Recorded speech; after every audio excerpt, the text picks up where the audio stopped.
Bueno, entonces, como hablábamos, alguien me preguntó recientemente, de hecho un líder joven, que como pastor, que era lo que a mí más me cargaba. Y a la verdad que no tuve que pensarlo nada, ni 2 segundos, porque es algo que está muy conmigo todo el tiempo. Y es la falta de, yo lo voy a llamar, bueno, lo que le dije, la falta de una mente bíblica. O sea, la manera como el cristiano va a la iglesia, va a un estudio bíblico, puede entender enseñanza, puede decir que sí, puede aplaudir a cosas.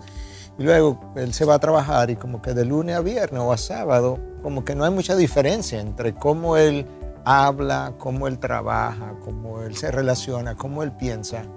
Y lo que él había estado afirmando en la iglesia o en el estudio bíblico, como que el cristiano tiene lo que ha sido llamado una teología cerebral y una teología funcional.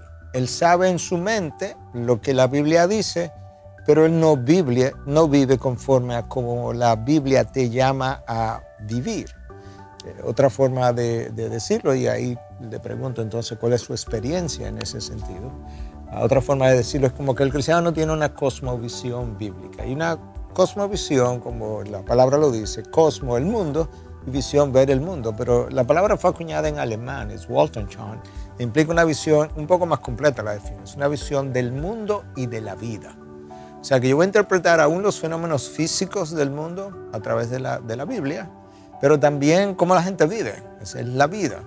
Entonces, como que eso hace falta. Y yo no sé si ustedes lo han notado, se han cargado igual que yo, le ha chocado, o tenemos diferentes experiencias, incluso diferentes edades con las que nos hemos relacionado.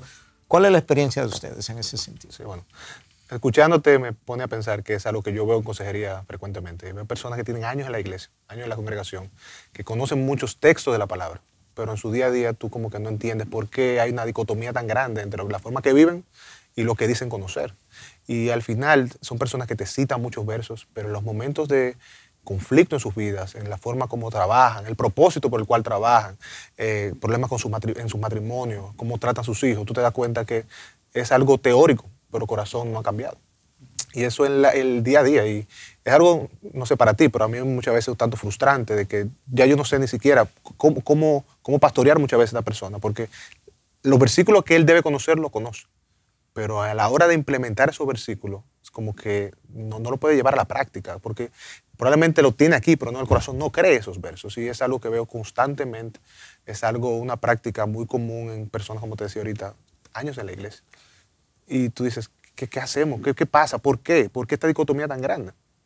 Y no sé si tú lo has pensado también, ¿por qué esta dicotomía? No, definitivamente. Yo creo que en los años que tú tienes pastoreando y aconsejando, si tú tuvieras que dar una explicación a esa interrogante que Joana ha traído, o sea, ¿cuál es la causa de esto? Yo creo que podemos hablar todo el programa de eso, sí, pero ¿cuál es la causa de esto? Bueno, yo me identifico completamente. Yo creo que la práctica pastoral casi mundial, a nivel mundial, uno ve esa falta de consistencia entre lo que la persona cree y lo que la persona hace. Y es frustrante a veces pastoralmente, pero no lo voy a circunscribir a la oveja, porque uno también, como pastores, nosotros también hemos podido constatar que hay pastores que viven vidas inconsistentes. Predican, enseñan, aconsejan de una manera que ellos mismos no viven. Y en su día a día, en sus matrimonios, en su crianza, en las compras que hacen, en las decisiones que toman a nivel general, no se ve, no se manifiesta. Hasta cómo predican. Hasta cómo predican. No se manifiesta la verdad bíblica, la verdad de la palabra. Y es pastoralmente frustrante y es irritante como cristiano ver eso en otros y ver eso en uno a veces. Entonces, podemos hablar de algunas quizás causas, cosas que uno piensa que pueden estar explicando, pueden explicar eso. En mi en mi experiencia, cuando yo estoy en consejería o compartiendo con un hermano algunas realidades de su vida, he notado que muchas veces no es ignorancia. La gente, la mayoría de las veces, conocen los pasajes, los principios, pero les da miedo a veces las implicaciones de esas verdades, a vivirlas en sus vidas. Entonces, ese miedo los lleva, los paraliza. Eso es una combinación de miedo con falta de fe, porque no toman ciertas decisiones o no actúan de ciertas formas que saben que la palabra de Dios los manda a actuar de esa forma, porque tienen temor a las consecuencias que eso puede traer en su vida. Y eso es una posible primera razón. No, y yo creo también que muchos de ellos conocen, pero no creen. No creen realmente en el Dios que ha inspirado esa palabra, que ha prometido esas promesas que están ahí. Una falta de fe. Falta de fe. Probablemente ellos entienden que sí, Dios dice esto, yo lo sé, pero ustedes saben que yo como que no lo creo plenamente. Porque si lo creyeran, actuarían de manera diferente. Por ejemplo, tú que has ejercido medicina, cuando tú le das a un paciente una medicina para sanar una infección, él cree que esa medicina lo va a sanar y por eso se la toma. Si no creyera, no se la tomaría. Entonces, yo creo que muchas veces falta eso también, de esa conciencia real de que lo que Dios dice en su palabra es la verdad. La verdad que puede cambiar mi alma, que va a cambiar el rumbo de cómo yo estoy viviendo y va a traer bien a mí y bien a los otros. Yo creo que también es una parte que falta. Bueno, Chacho mencionó entonces temor, como temor a llevar a la práctica esto y las implicaciones que eso puede tener si lo lleva a la práctica. Tú mencionas por otro lado como que creo pero no creo.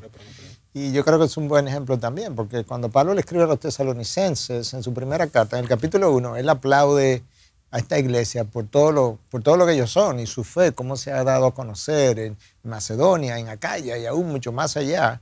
Pero en el capítulo 2 él como que explica, quizás no fue exactamente su intención, pero quizás sí, como que explica cuál es la razón que esta iglesia luce como luce, esta iglesia transformada. Y él dice, porque cuando recibieron la palabra de Dios, la recibieron como verdaderamente es, la palabra de Dios y no la palabra de los hombres. Yo creo que a veces cuando una oveja oye como un predicador, lo recibe como una opinión quizás sabia y buena del predicador y algo que puede ayudar a mis hijos, mi matrimonio, lo que sea, pero no lo recibe con el peso que debiera recibirlo, porque esto es Dios quien lo está diciendo, por un lado. Por otro lado, para agregar un tercero, temor, creer, pero realmente no lo creo porque ni siquiera lo llevo a la práctica. Pero tú mencionaste una palabra, implicación. Yo creo también que mucha gente conoce los versículos, pero no conoce las implicaciones de los versículos. Como que, por ejemplo, conoce que Cristo dijo, aprended de mí que soy manso y humilde. Entonces, lo puede recitar, lo puede decir, pues cuando está hablando de orgullo menciona ese texto, pero él como que no se le ocurre pensar, o a ella, que cuando yo voy a ser esposo o esposa, yo tengo que ser manso y humilde.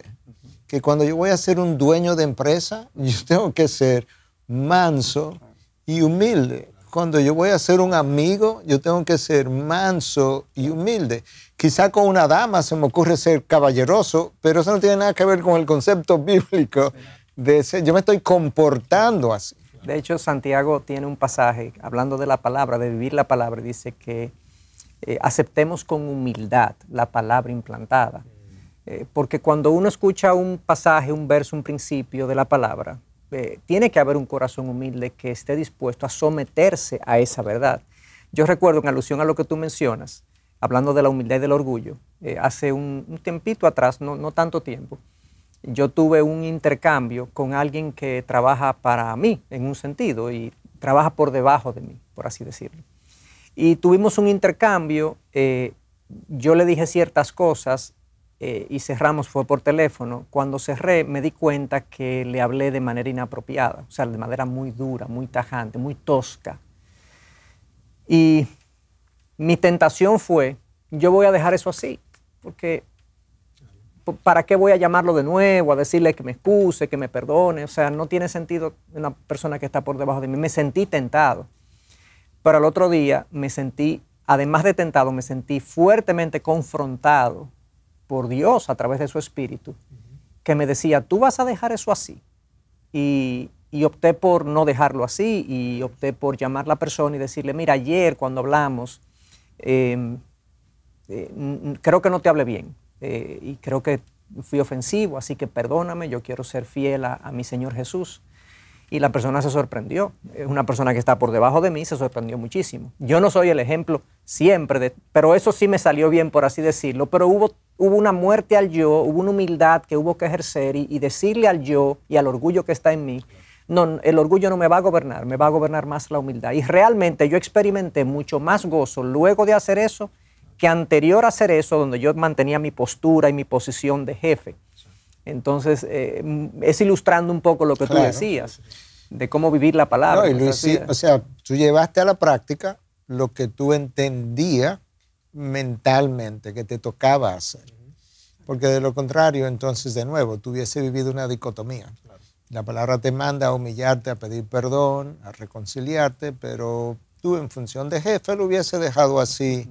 Y va y quizás te juntas con él y lo saludas muy bien al otro día. Y él también me responde bien. Exacto. Pero por detrás dice, no, ese señor dice que es cristiano, pero me habló como un perro. Perdón con la expresión. Y es de esa consistencia que estamos hablando. Sí, algo que tú mencionabas, que también quisiera rescatar ahí. Muchas veces nosotros decimos creer una cosa, y tú hablas de las implicaciones. Cuando las implicaciones me convienen, yo fácilmente creo y pongo en práctica porque hay una conveniencia. Pero cuando yo tengo que renunciar a algo, cuando yo tengo que morir a mí, ahí es que la cosa puede ser un poco más complicada. Y pienso, por ejemplo, en la historia del joven rico. El joven rico conocía la palabra, conocía la verdad. Él decía cuando Cristo viene donde él, cuando él viene donde Cristo a pedirle, Señor, Maestro, ¿cómo encontraré la vida eterna? Él le dice que él conoce todos los mandatos, que guarda todos los mandatos. Pero cuando Cristo le dice que él tiene que vender todo lo que tiene, dar a los pobres y seguirle, ahí la cosa se complicó. ¿Por qué? Porque ya ahora él tenía que renunciar a algo. Ya ahora era algo que él no quería hacer. Y por eso que él decía conocer, que decía practicar, se evidenció que realmente no lo creía. No creía que al él vender lo que tenía, al despojarse, abrir sus manos, él iba a recibir lo que él andaba buscando, que es la vida eterna. En el caso tuyo, Chacho, que tú mencionas, tú sentiste una convicción, actuaste y pudiste recibir la recompensa de parte del Señor, sentir esa paz de haber hecho lo que tenías que haber hecho. Entonces yo creo que muchas veces es difícil, o en cierto sentido no difícil, muchas veces tenemos una negación a hacer lo que el Señor nos manda, porque hay una parte que nos toca morir a nosotros, que vamos a tener que padecer, vamos a tener que sufrir. Aunque lo que está del otro lado es mucho mejor, lo que vamos a recibir, pero el proceso muchas veces no estamos dispuestos a padecer. Yo quería agregar una razón más, porque hemos visto, bueno, puede haber miedo, puede haber falta de fe, puede haber un costo que no queremos pagar, una falta de humildad, tú decías, un orgullo de hacer las cosas.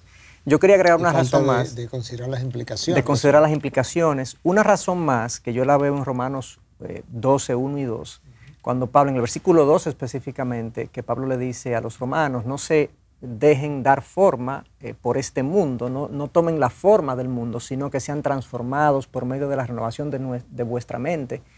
La primera parte dice, no dejen que el mundo les dé su forma. Y yo creo que hay muchos cristianos que están en automático.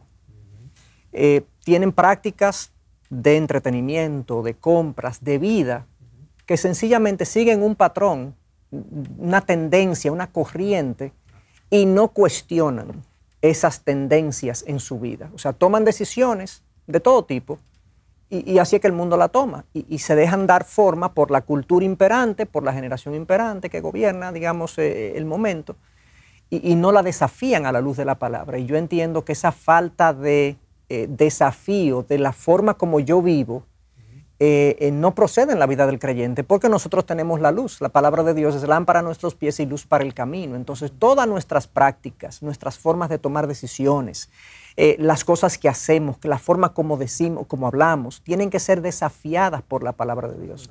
Entonces, hay muchos que están en ese modo de seguir la corriente y porque requiere profundidad, requiere una diligencia mental que muchos no están dispuestos a vivir y a ejercer. Un esfuerzo, requiere un esfuerzo. Exactamente. O sea, es caminar en vía contraria. Entonces la mayoría de las personas prefieren ir con la corriente, como tú decías. Más fácil. Y no, por un lado es más fácil, por otro lado yo me siento más aceptado en ese mundo. Exactamente. No me gusta sentirme que pues rechazado. Una razón también, una aceptación. Claro, definitivamente. Ahora, bueno, termino. Bueno, me siento aceptado, me siento como que encajo. O sea, yo como que encajo, no me gusta verme como la persona extraña Pero al mismo tiempo le conviene a mi carne, porque el mundo vive conforme a la carne. Entonces ahora también mi carne se siente bien siguiendo el mismo patrón. Hay una razón más, y luego te paso, Joan, y es que yo creo que mucha gente lee la Biblia y la literatura cristiana con razones equivocadas, porque ellos leen la Biblia a veces para hablarle a Joan o a Chacho, o dar una consejería. Un pastor prepara un sermón para hablarle a la iglesia. Sí. Pero la razón para leer la Biblia o una literatura cristiana es para que yo cambie, para que yo crezca. Entonces, si yo cambio y yo crezco, literalmente la única forma que yo puedo cambiar y crecer es llevando a la práctica aquello que leí. Por ejemplo, Chacho mencionó que él llamó a esta persona, le pidió perdón. Si tú no haces eso, realmente tú no estás contribuyendo a cambiarte a ti mismo. Porque tú tienes el conocimiento, pero tú no estás cambiando. En la medida en que tú te humillas y practicas lo aprendido, eso es lo que lleva a mi cambio. Claro. Y por tanto, luego yo hago lo que hiciste ese día, que tuviste que pensarlo, lo hace más naturalmente, porque ya eso es lo que yo soy, no algo en lo que me estoy convirtiendo. Y yo creo que esa es parte de la razón, que la gente no está llevando a la práctica y por tanto no está siendo transformada por el conocimiento que adquiere, sino que es como una buena figura, donde muchos cristianos, tú lo pudieras, si pudiéramos pintarlo, son flaquitos, porque no leen la Biblia, no aprenden nada. Y otros cristianos son súper gordos, porque están llenos de conocimiento, pero no se pueden mover, porque ellos no están llevando a la práctica lo que debiera transformarlo y mantenerlo entonces en buen lenguaje de hoy en día, fit, mantenerlo como en forma, tú sabes. Y yo creo que eso es un esfuerzo, un trabajo. Sí, bueno, Chacho mencionaba algo que me llama mucho la atención, que muchos, dentro de la iglesia, muchos creyentes, han permitido que el mundo le dé forma. Pero hay muchos de ellos que ni siquiera se han dado cuenta. Muchos que están en esa rueda del día a día, que ni siquiera saben que están ahí, que las cosas que están deseando, anhelando, son contrarias a lo que Dios quiere para ellos. No sé si ustedes se han preguntado, ¿cómo ayudar a esa persona a salir de ahí? Porque hay mucha gente que está ahí y creen que están bien. Ellos vienen a la iglesia los domingos, oran, son fieles con las ofrendas, tienen un matrimonio estable, sus hijos están bien encarrilados, pero su manera de pensar, sus propósitos, sus anhelos, son contrarios a lo que Dios quiere para ellos y están muy adaptados al mundo. No sé si ustedes han pensado cómo ayudar a esa gente a salir de ahí, si en consejería han tenido algún caso de que han podido ilustrarle a algunos hermanos, traerlos a la verdad y que ellos puedan decir, wow, yo estaba totalmente secularizado, la forma de pensar, mis deseos están totalmente corrompidos. ¿Han tenido algún caso? ¿Se han pensado cómo ayudar a sus hermanos? Sí, yo creo que en consejería un número de veces, cuando yo estoy escuchando a alguien, yo no siempre lo hice así, tengo que admitir, pero de un tiempo para acá, no sé qué tiempo, pero cuando yo estoy escuchando una ilustración que me está dando, un problema que me está trayendo, yo estoy pensando o analizando cómo es que tú estás pensando. Porque al final lo que yo necesito es como dirigir el misil a tu forma de pensar. Más que tú y Michelle están teniendo problemas en la casa. Bueno, Joan, que tú no puedes subir la voz así. Bueno, eso va a cambiar una conducta, pero yo tengo que ayudarte a pensar, quizás, Joan, pero tú no estás pensando como líder, tú no estás pensando como un hombre manso, tú no estás pensando que tu esposa es un vaso frágil, tú no estás pensando que Dios está usando esa condición para trabajar en ti. Entonces, como que pensando en la respuesta, ¿verdad?, que tú andabas como buscando o demás, ¿cómo ayudar a esta gente? Es como tratar de ver cómo es que están pensando y ayudarle a entender que si ellos cambian su forma de pensar, el cambio de su vida no solamente que es multidimensional, pero es más fácil. Porque el trabajo es aquí, como decíamos, ¿verdad?, recientemente, la batalla ruge en tu mente por el gobierno de tu mente. Sí. Tú cambias tu mente y tus patrones de conductas. Si yo cambio a ser manso y humilde, ¿tú te imaginas todas las áreas de mi vida donde eso va a ser, ese cambio va a afectar? Y así como múltiples cosas. Entonces yo creo que dirigirnos al cambio de la mente. Yo creo que es básicamente lo mismo que estás diciendo. Yo he pensado que si nosotros somos capaces de, a cada actividad, incluyendo decisión, acción, pensamiento o pronunciamiento que tengamos, le damos una interpretación bíblica, tenemos la correcta cosmovisión de ese asunto, nosotros podemos actuar mejor. ¿A qué me refiero? En mi matrimonio, ¿qué es el matrimonio para Dios? Bueno, es una institución sublime.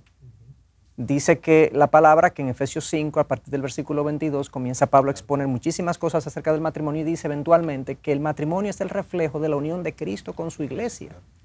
Cuando yo tengo un tan alto concepto del matrimonio, mi actuación en el matrimonio va a cambiar. Si yo pienso en la mujer, ¿qué es la mujer desde el punto de vista bíblico? Bueno, la mujer, según Génesis 1, 26, 27, es creada a imagen y semejanza de Dios.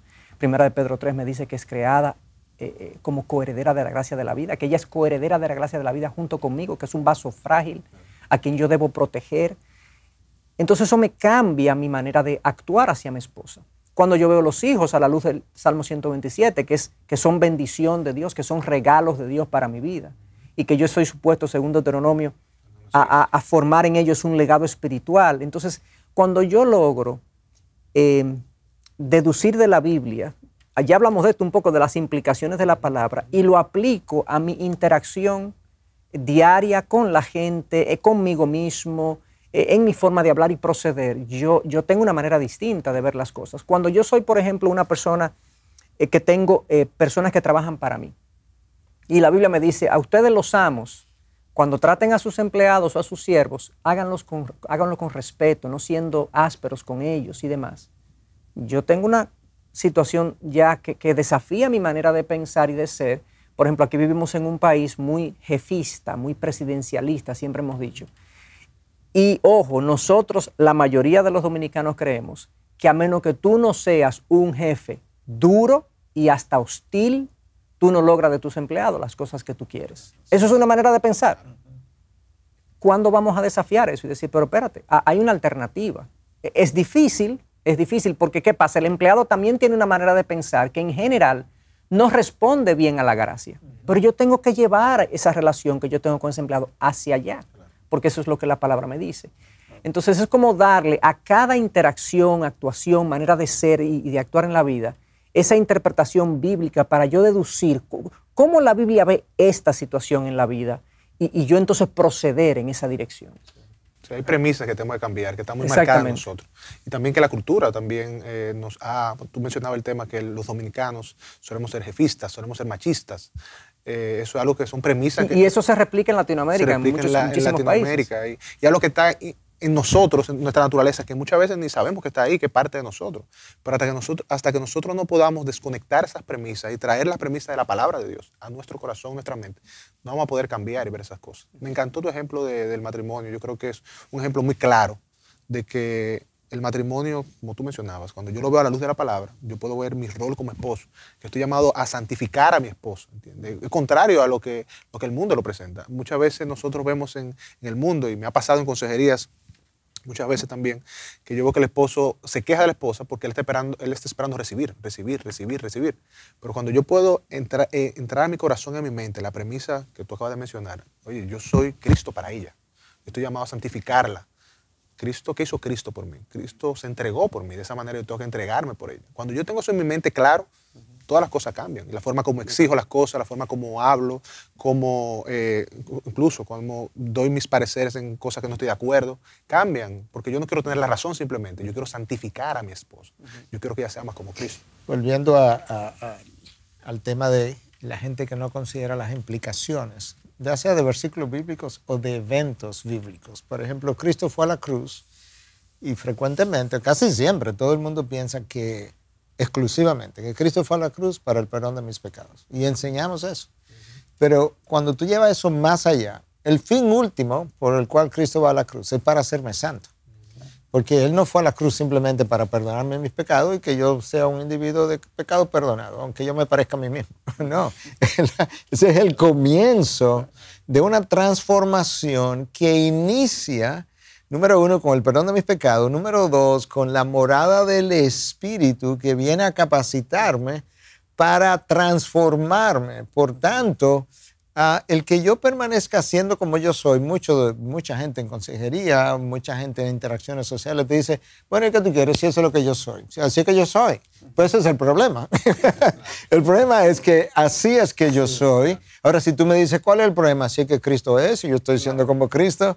No, el problema es que cuando yo me uso a mí mismo como estándar de por qué yo actúo como actúo y Cristo no es así, pues tú estás viviendo un despropósito con relación a la cruz, porque la cruz es el comienzo de la transformación en una persona santa, y como hablábamos con la congregación recientemente, todo lo que no se parece, si hay algo que Cristo es que yo no soy, eso no es santo. Si hay algo que Cristo dice que yo no digo, yo no creo, yo no practico, eso no es santo. O al revés, hay algo que yo digo que no hago, que Cristo no haría, no hubiese hecho, eso tampoco es santo. Entonces, yo tengo que considerar las implicaciones, como la sombra que la cruz proyecta sobre toda la vida, sobre toda la humanidad y decir, yo tengo que conformar mi vida entera a esa cruz, porque a eso que Pablo nos llama. Esa idea de que yo actúo así porque yo soy así, es una de las ideas que muchos hemos abrazado y es una excusa para el cambio. O sea, muchos cristianos se escudan detrás de esa idea, una idea mundana, humanista, de que el ser humano es como es y no cambia. Nosotros sabemos que hay rasgos de nuestra personalidad con la que nos vamos a morir. Pero todo rasgo de nuestra personalidad que no se asemeje a Cristo debe ser luchado por nosotros, por así decirlo, puesto en muerte, por así decirlo, y dejado atrás.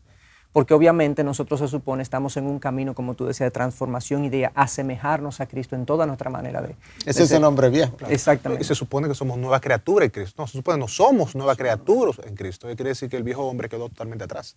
Y muchas veces, yo noté también, vuelvo a escuchar y pienso en casos que vienen a mi mente. Personas que dicen, bueno, es que la formación que yo recibí fue esta. Yo tuve una vida dura, no sé si ustedes han escuchado eso. Yo soy lo que soy por la vida dura que viví, un abandono, situación difícil de mis padres, situación económica. Y muchas veces nuestro pasado suele venir a ser una justificación para nosotros no cambiar, para nosotros seguir justificando, yo soy así. Y a mí hay que querer, como dicen, a mí hay que quererme como soy, ¿entiendes? Cuando realmente eso es utópico, eso no es lo que la palabra no. A mí me encanta el pasaje de Primera de Pedro 3, 1:15, perdón, que dice que seamos santos en toda nuestra manera de vivir. Y quisiera como profundizar en algo que ya lo hemos mencionado, en el tema de las implicaciones, porque de la misma manera en que estamos hablando que todas las cosas de nuestra vida deben ser cambiadas por la palabra y debemos dejar que la palabra cambie eso, a veces también el cristiano tiene la tendencia a concentrarse en los grandes temas, el matrimonio, mi manera de tratar a mis hijos, mi crianza. Y hay muchísimos temas que él considera o no importantes o como que no están dentro del ámbito de la cristiandad. Temas y decisiones. Temas y decisiones, exactamente. Y por ejemplo, todo lo que es el mundo financiero está aparte, porque imagínate, nosotros tenemos que actuar según el mundo, porque obviamente si no lo hacemos así, no podemos vivir en este mundo. Ese es un tema que mucha gente pone aparte. El otro tema que mucha gente pone aparte es todo el mundo del entretenimiento. Es que imagínate, si no vamos a ver televisión porque aparece algo, entonces no vamos a ver televisión. Bueno, todas esas son cosas que tenemos que desafiar y decirnos qué es lo que vamos a realmente a aplicar en nuestra vida de lo que la palabra de Dios establece. Definitivamente. Recogiendo algo que tú mencionaste hace un rato, una palabra, la de premisas. Y quizá pudiéramos mencionar algunas premisas. Ya mencionaron algunas, ¿verdad? Pero premisas que no contribuyen a mi transformación. Y aquí hay una premisa, porque literalmente para cambiar mi mente yo tengo que cambiar mis premisas. Las premisas son las que me hacen pensar o funcionar de una manera. Entonces, una premisa que hemos usado en consejería, lo hemos enseñado aquí entre todos incluso, nosotros creemos que la vida o los eventos, la realidad corresponde a como yo la entiendo, como yo la veo. Entonces resulta que tú me cuentas algo, yo me cuenta algo, y yo estoy aquí oyéndolo, y Chacho me lo relata de una manera y yo me lo relata de otra manera. Y tú dices, pero ven acá, estamos hablando de la misma cosa. Pero la realidad es que nosotros vemos la vida como nosotros somos. Entonces, no necesariamente lo que Chacho dice como yo lo interpreto, puede ser, pero no necesariamente corresponde a la realidad. La realidad es aquello que es congruente con la verdad. Pero si tú vas a hablar con Chacho y Chacho dice, no, pero yo no quise decirle, eso no fue lo que yo quise decirle a Miguel. Entonces, ¿cuál es la realidad? ¿Lo que yo interpreté o lo que Chacho, que fue el expositor, entiende que él dijo? Entonces, yo creo que necesitamos entender, mira, la vida no es como tú la ves, porque ahí es que vienen los pleitos, ¿verdad? Muchas veces, porque no, esto es así, eso es así. Ahora, mientras más mi mente se asemeja a la mente de Cristo, más cerca a la realidad yo estoy. Claro. Cuando veo algo, cuando analizo algo, cuando discuto algo.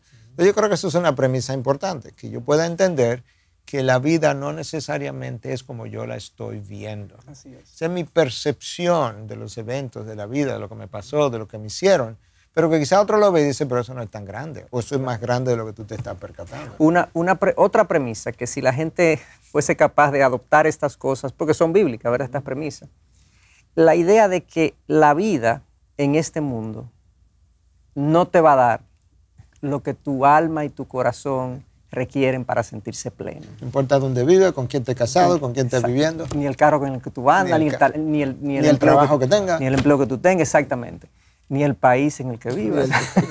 Porque no haya balcones. A veces nosotros los latinoamericanos pensamos que si nos mudamos ya seríamos felices. En realidad, esa es una premisa equivocada.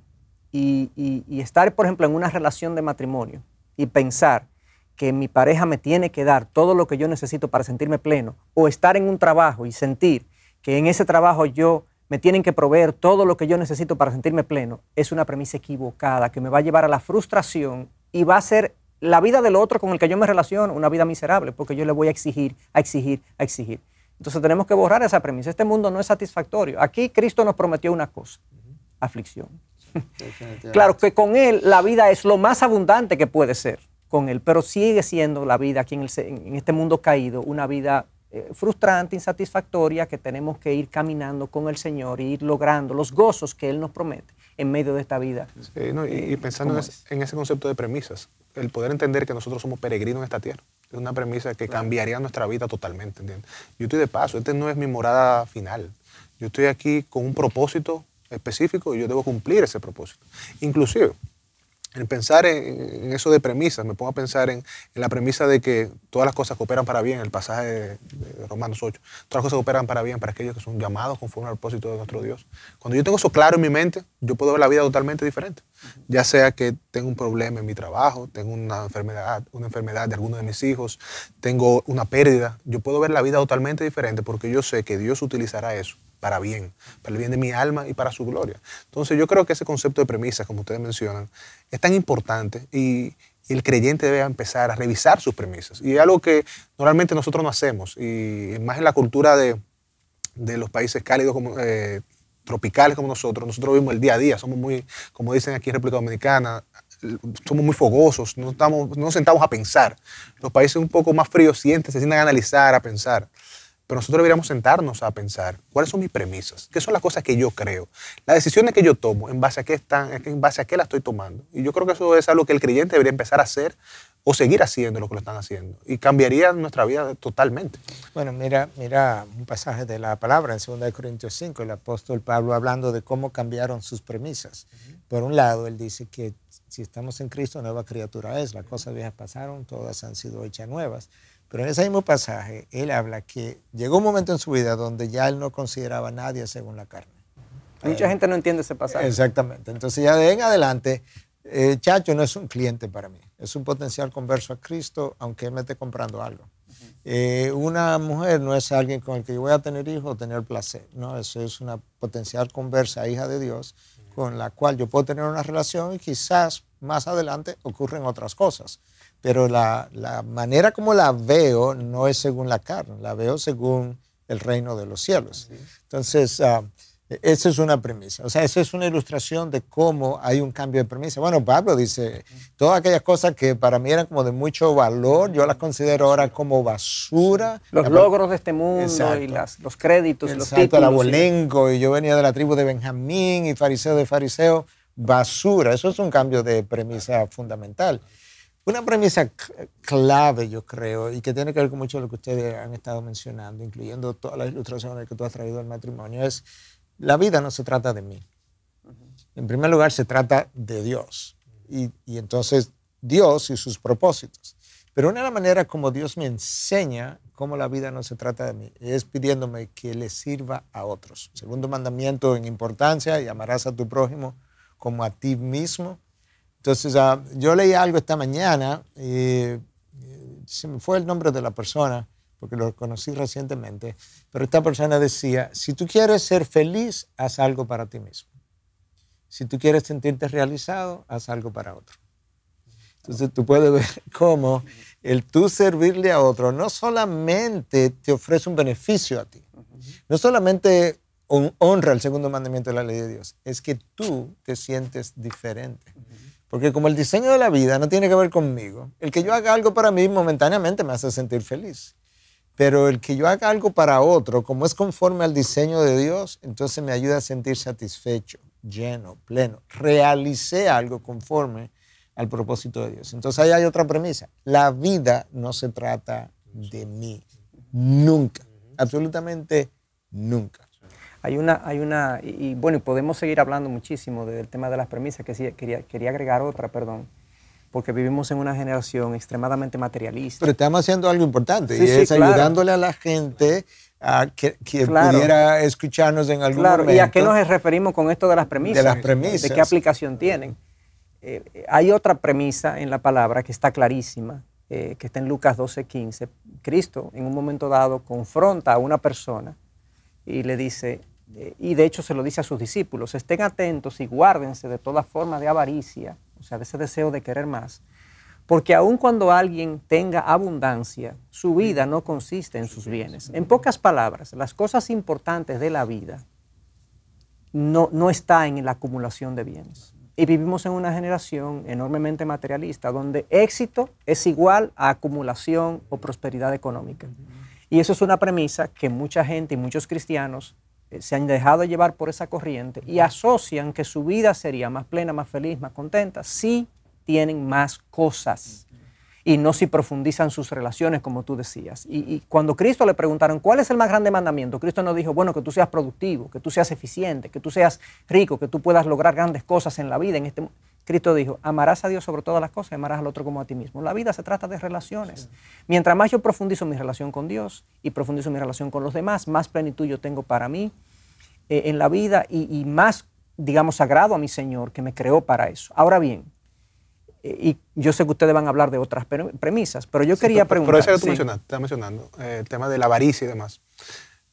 No simplemente que yo entiendo, que muchas personas entienden que mi éxito radica en lo que tengo. Y es algo nuevo tampoco. Cuando yo pienso, por ejemplo, en el Salmo de Asaf, Salmo 73, Asaf en un momento se entristecía en su corazón porque él veía cómo el impío prosperaba.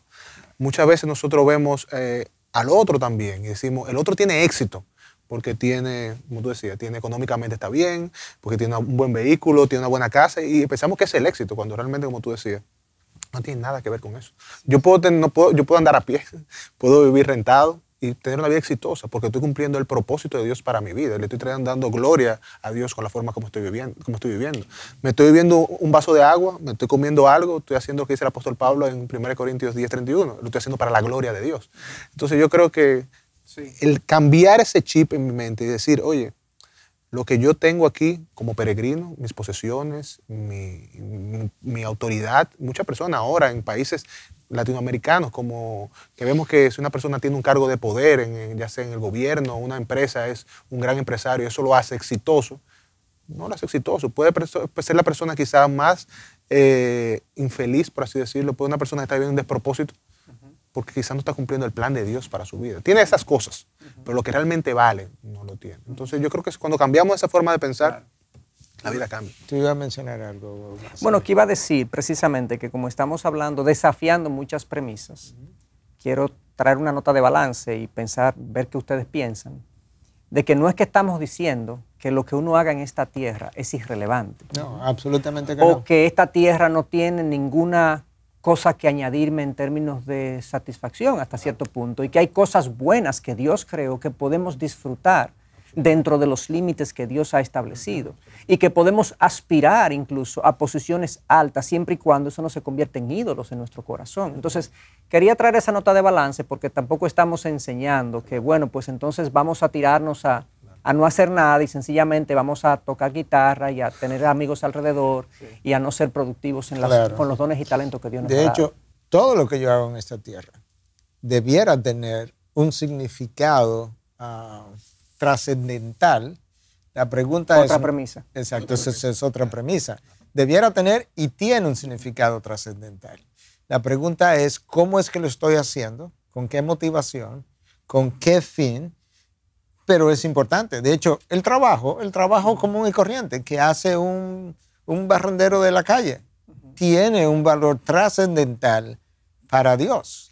Porque es la manera como Dios ha dotado a la humanidad de diferentes dones, llamados talentos, para hacer un país, un planeta habitable y que pueda mostrar su gloria en todos los renglones a vida y por haber. Es de manera que los placeres incluso tienen una dimensión santa cuando ellos pueden ser llevados a cabo conforme al diseño de Dios. Todos los placeres, de hecho, C.S. Lewis decía que Satanás no ha inventado un solo placer. O sea, imagínate todos los placeres que nosotros somos capaces de experimentar. Entonces, y todos esos son santos, espérate.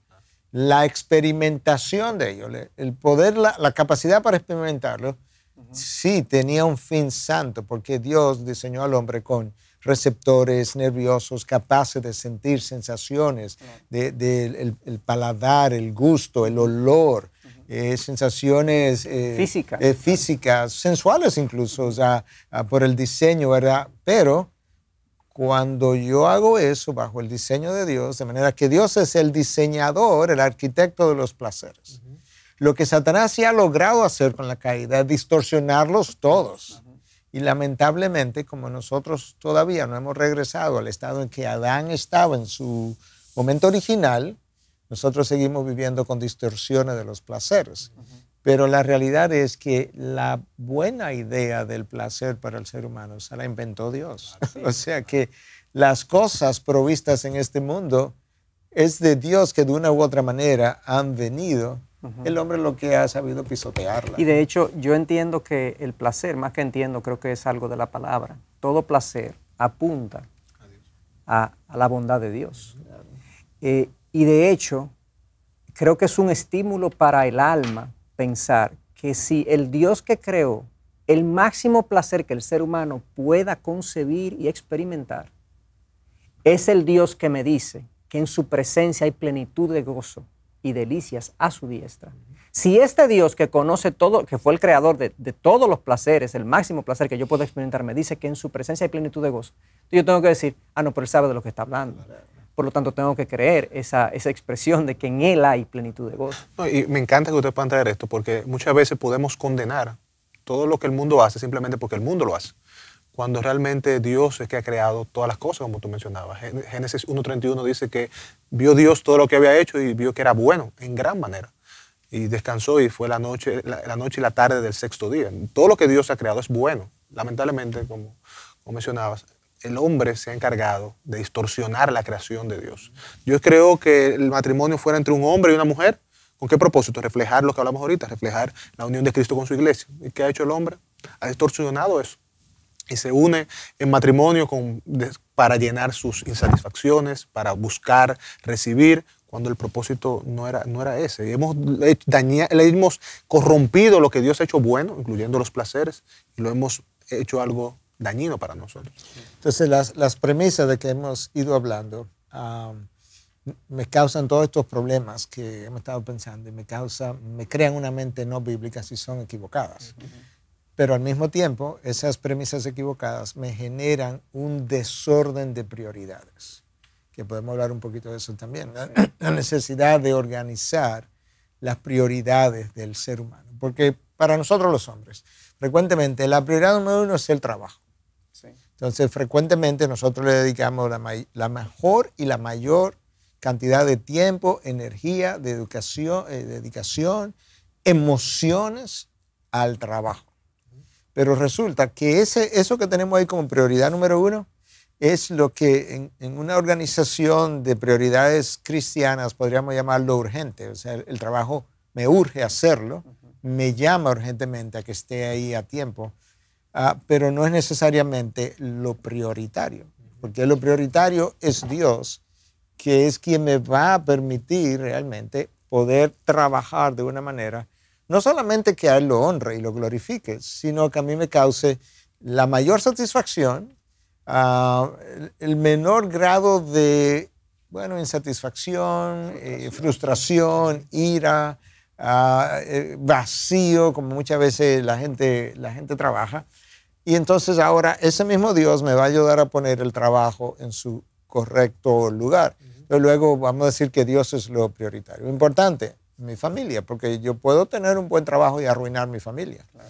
Entonces, no, pero el hombre tiene el trabajo por encima de la familia, aunque en papel él no lo va a decir. No, si tú se lo preguntas, no lo dice. No lo dice tampoco. No, y en su mente él cree que no es así. Claro, mi esposa y mis hijos. Mi esposa y mis hijos. No, mira, yo soy loco. Yo trabajo para ellos. Yo trabajo para ellos, tú sabes. Y yo he estado en consejería donde le he dicho, Flano, ok, tu esposa es prioritario. ¿Cómo sabe tu esposa que tú la amas?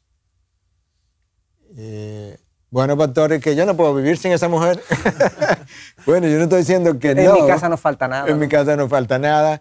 Pero eso como que tú no puedes vivir sin ella, probablemente habla más como de lo que ella te da y significa que lo que tú le das y significa para ella. Eso que tú mencionas, Checho, es una premisa que tienen los hombres. Ellos creen que son buenos esposos, buenos padres porque proveen, cuando realmente puede ser que no. Pero si no estoy llenando el mundo emocional de mi esposa y de mis hijos, ellos no van a tener mucho que darme en retorno emocionalmente al mismo tiempo. De manera que tú puedes ver, es como en una pareja, aunque volvamos al ejemplo de los matrimonios, si yo me ocupo de llenar a mi cónyuge y mi cónyuge se ocupa de llenarme a mí, porque hablamos ahorita de, tú sabes, de que debemos hacer algo para otros, los dos vamos a estar llenos.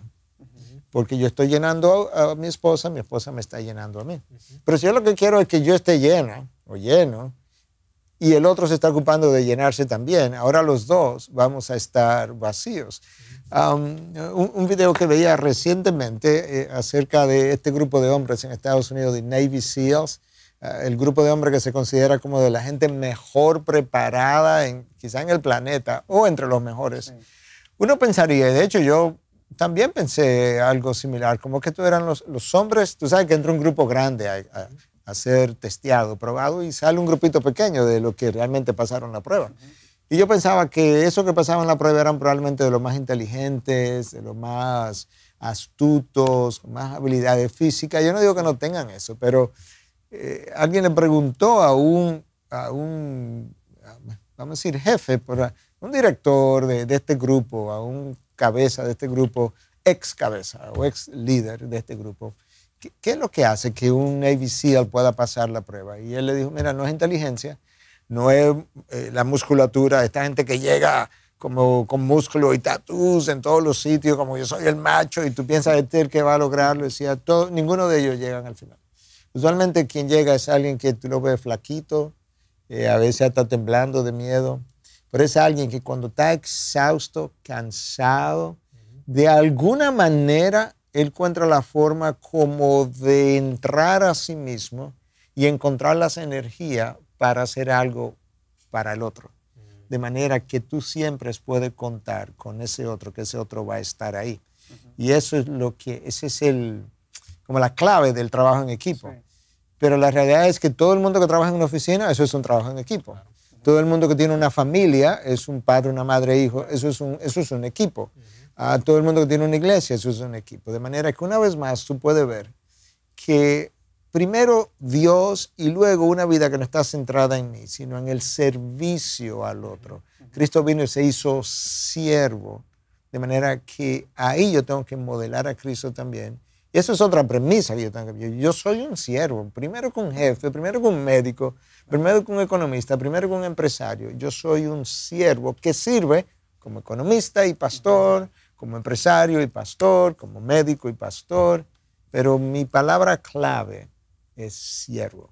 Eso fue lo que Cristo nos hizo. Sí, no, y me llama la atención ese orden de prioridades que tú estableces ahí. Hay una parte que es la primera, la número uno, mi relación con Dios. Yo tengo que ser antes que hacer. Yo tengo que llenarme. Y al final nosotros somos como la luna, somos un reflejo de la gloria de Dios. Nosotros vamos a dar de lo que hemos recibido de Él. Y yo creo que esa parte es importante y tenerla como una prioridad. Yo quiero ser llenado, yo quiero llenarme, yo quiero pasar tiempo con Dios, de forma tal que ese tiempo que yo pase con Él se evidencie en cómo yo trato a mi esposa, cómo yo trato a mis hijos, cómo yo trato a mis compañeros de trabajo, cómo yo sirvo a otros. Porque al final, si yo no tengo eso, yo no voy a poder hacerlo de la manera correcta. Al final lo voy a hacer con motivaciones incorrectas probablemente. Pero si yo puedo ser llenado de Dios, ¿qué va a salir de mí? Cuando me pinchen por todos lados, ¿qué va a salir? Las cosas de Dios. Es un ejemplo que hemos puesto del púlpito en varios momentos, yo creo que tú lo has hecho también. Si tú tienes una botella vacía, una botella llena de agua, cuando tú la mueves, ¿qué va a salir de ella? Va a salir agua. Si la tiene llena de Coca-Cola, va a salir Coca-Cola. Si está vacía, no va a salir nada. Entonces, si nosotros estamos llenos de Dios, de su palabra, de su verdad, si nuestra mente es transformada, en la vida diaria, yo voy a ver eso evidenciado.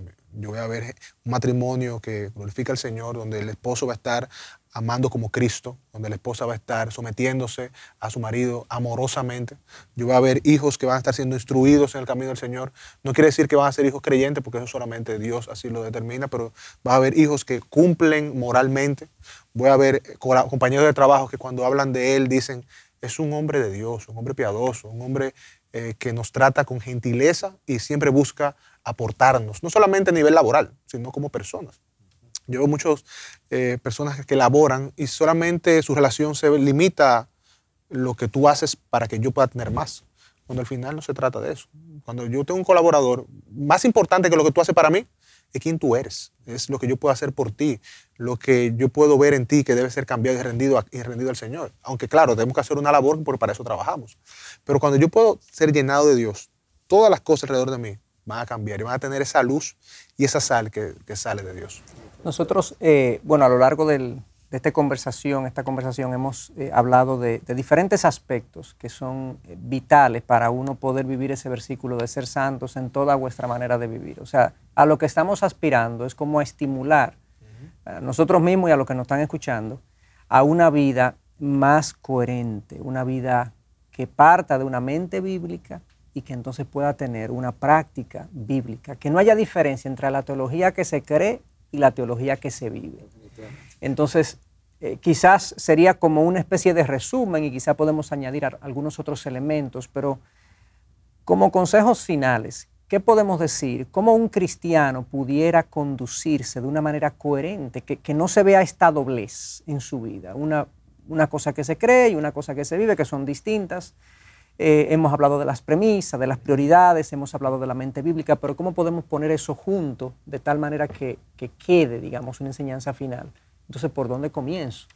¿Por dónde comienzo? Gente que pudo haber escuchado esto y decir, bueno, yo he detectado entonces en mi caso algunas inconsistencias. Sí. Si tú me preguntas a mí, y quizá para dejarte que tú puedas concluir con eso, yo tengo que sentarme a revisar lo que yo creo. Yo tengo que revisarme, sentar y, como tú mencionabas, revisar mis premisas. ¿Cuáles son aquellas cosas que me mueven? La forma que yo actúo, la forma que yo pienso. ¿Dónde está la base, la raíz de eso? Yo creo que es un tiempo de reflexión. Y yo creo que es importante empezar por ahí. Reflexionar dónde yo estoy, cómo estoy pensando y por qué estoy pensando de esa manera. Y luego traerlo sobre la mesa y ponerlo a la luz de la palabra de Dios. Y ver, cuando yo veo, este es el propósito por el cual yo estoy viviendo, pero mira lo que la palabra dice, debe ser mi propósito. Y empezar a hacer un match entre unas cosas y otras. Y empezar a rendirme. Y decir, Señor, yo quiero empezar a rendirme. Yo quiero abrir mis manos y hacer lo que tú dices aquí de este lado, que deben ser mis premisas. Abrazar estas premisas y por ellas vivir. Yo creo que ese debería ser el primer paso a dar. Sí. Regresando como al principio, volviendo a la mente, ¿verdad? El rol de la mente. Recordemos que Dios, tú mencionaste el gran mandamiento de la ley de Dios, amarás al Señor tu Dios con toda tu alma, toda tu mente, con todo tu corazón. O sea, ahí está la mente. O sea, que mi mente necesita, por alguna razón, Dios quiere que cuando yo le vaya a llamar no sea simplemente una cuestión de emociones. Entonces, ¿cómo es que mi mente ama a Dios? Bueno, lo entiende primero. Le conoce, le entiende, y al entenderlo, si verdaderamente lo entiende humanamente hablando, porque hay límites para entender a Dios, pero hasta donde puedo, me voy a maravillar con lo que ese Dios es y voy a querer como imitar. Estoy tan maravillado, estoy tan asombrado, wow, como que yo quiero ser como Él es. Pero al final realmente la mente es como el foco, porque la mente es el centro de operaciones. Antes de yo decir esto que estoy diciendo, yo tengo que tener un pensamiento primero. Por rápido que sea, tengo que pensarlo primero para luego poderlo decir. Y así es con todo. Entonces, mi mente necesita ser transformada. La próxima pregunta sería, ¿cómo yo comienzo a transformar esa mente? Yo creo que hay varias cosas que pudiéramos decir. Una de ellas es una evaluación, como tú mencionabas. Yo tengo que evaluar cómo está mi vida. Número uno, para decir, ok, evaluación. Ahorita podemos hablar ya cerrando y qué me ayuda a evaluarme, pero ok, evaluación. En segundo lugar, al evaluarme, yo también tengo que llegar como a otra conclusión, otro principio. Yo no soy un buen consejero de mí mismo.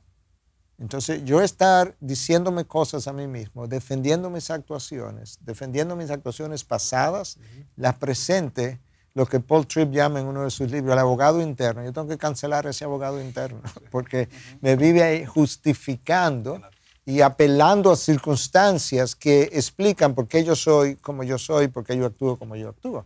Tú hablabas de la botella, ¿verdad? La vida me va a apretar, pero nada más va a salir de mí lo que estaba dentro de mí. Entonces yo tengo que como admitir que hay cosas que somos egoístas, somos centrados en nosotros mismos. Queremos tener la razón, queremos siempre tener la razón, queremos siempre ganar el argumento. Entonces, eso son parte de la evaluación. Cuando yo hablo contigo, cuando yo discuto contigo, cuando yo no me pongo de acuerdo contigo, realmente, ¿cómo es que yo estoy haciendo eso? Yo lo estoy haciendo para ganar el argumento, para probarte un punto. Yo estoy tratando de ser sensible a ti, estoy tratando de entenderte, luego explicarte. O sea, hay una evaluación como de todo lo que yo hago a la luz de la Biblia, que tiene que convertirse en una disciplina. A la gente no le gusta la disciplina. Pablo le dice a Timoteo, disciplínate para la piedad. Entonces, la gente no le gusta el disciplinar. Entonces, la reflexión, la comparación de mí mismo con la palabra dice, con Cristo como personaje, tiene que ser algo continuo. Dame un paréntesis ahí, sí, por favor. Brevísimo. Porque parecería que esta evaluación de la que habla Joan y de la que tú estás afirmando que sí, que es una exhortación buena, es una cosa buena que hagamos, una actividad buena, sería como que yo me siento en mi casa, voy a tener una semana de retiro y voy a evaluar todas mis premisas. No, a lo que nos estamos refiriendo es que cuando tú salgas a la calle en la mañana y tú llegues a tu trabajo y tú tengas una primera reunión y tú escuches la manera como tú te estás conduciendo con los demás y tú escuches a los otros y tú pienses en la reacción que tú estás teniendo en la medida que el otro habla, tú estés evaluando qué es lo que está gobernando tu pensar en ese momento y tu reaccionar en ese momento. Cuando tú vas a una tienda a comprar algo y tú te vas a comprar tu próximo pantalón o tu próxima cartera o tu próximo celular, tú piensas, ¿qué es lo que me está moviendo a mí a hacer esto? ¿Por qué es que yo quiero cambiarlo realmente? Y tú comienzas a evaluar las cosas, digamos, cotidianas de la vida en la medida que tú las haces. También es bueno sentarse quizás en tiempos prolongados de reflexión, eso es bueno. Pero también es una reflexión cotidiana, como tú dices. A veces vamos en el carro y aprovechemos para pensar algunas cosas que estamos decidiendo, que estamos pensando hacer, y cuestionemos si realmente están basadas en las mejores premisas. A eso es que nos estamos refiriendo, una vida reflexiva. ¿Por qué le pedí descuento a una persona que está vendiendo frutas en la calle? Porque una persona que tiene escasos recursos, que de ahí va a sacar el poco de dinero para alimentar a su familia, y yo que tengo más recursos, ¿por qué estoy pidiendo un descuento? ¿Qué hay detrás de mi corazón, detrás de mi mente que me hace hacer ese tipo de cosas? Yo creo que es un buen ejercicio. Pensar día a día, ¿por qué hago lo que hago? Es como cuando uno se pone los lentes, por ejemplo. Si tú tienes lentes para leer, cada vez que vas a leer, tú te pones los lentes. Tú no lo piensas ni siquiera, sino que tú te pones lentes. Mejor, sí. Exacto, porque voy a ver más claramente y voy a poder disfrutar la lectura. Es como ponerte los lentes de la Biblia cada vez que tú vas a vivir y lo haces de una manera cotidiana, práctica. Y quizás hay veces que nos quitamos los lentes y los limpiamos porque están...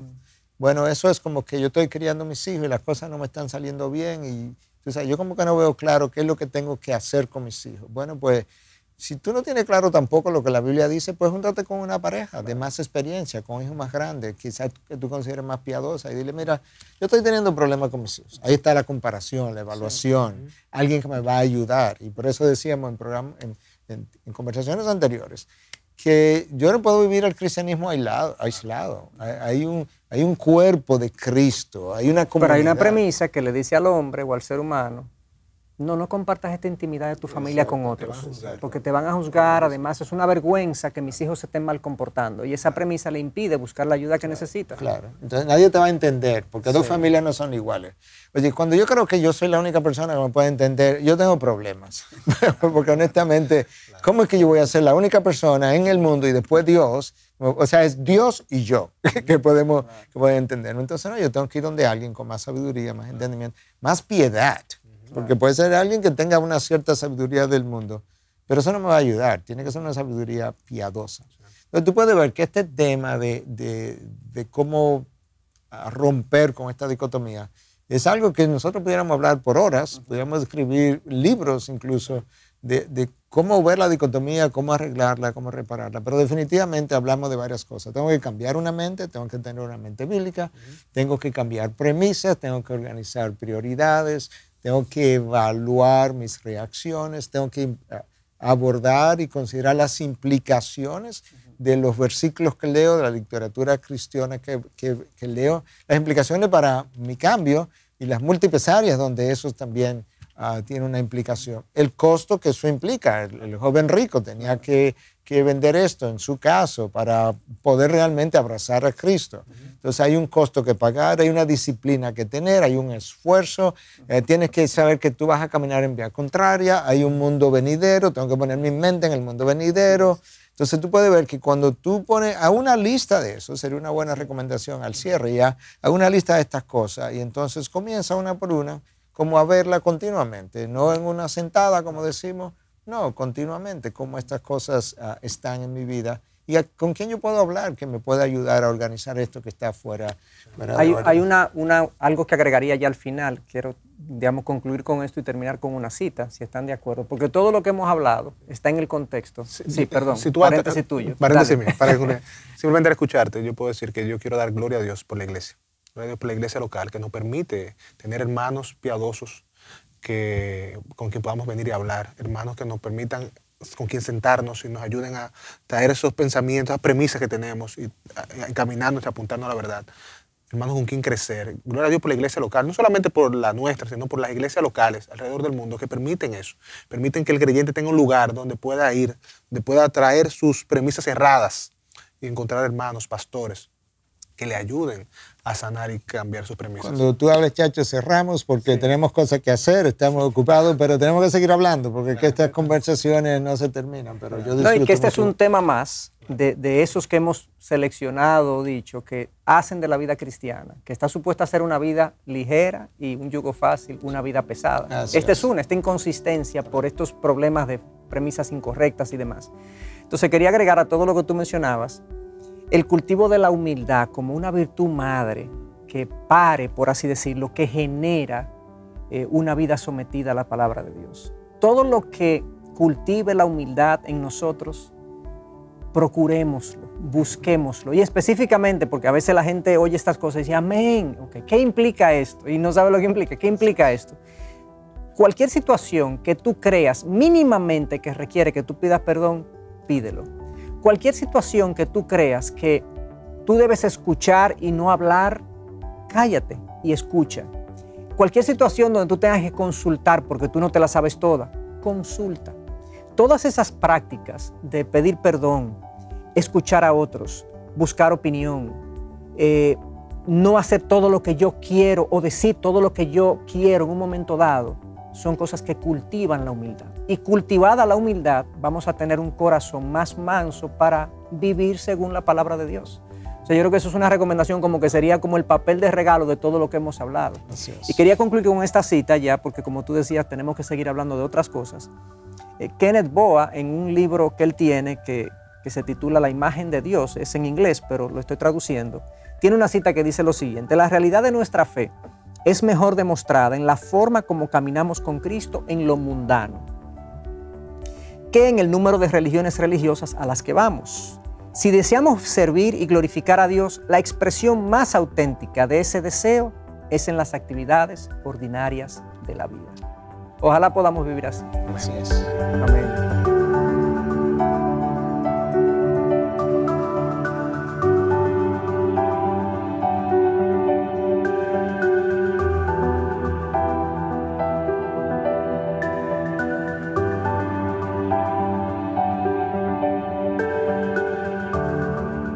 Gracias por acceder a este recurso. Espero que haya sido de gran bendición para tu vida. Te sugiero que te suscribas a este canal de forma que tú puedas recibir notificación la próxima vez que hayamos subido un nuevo recurso que pueda servirte de instrucción y bendición.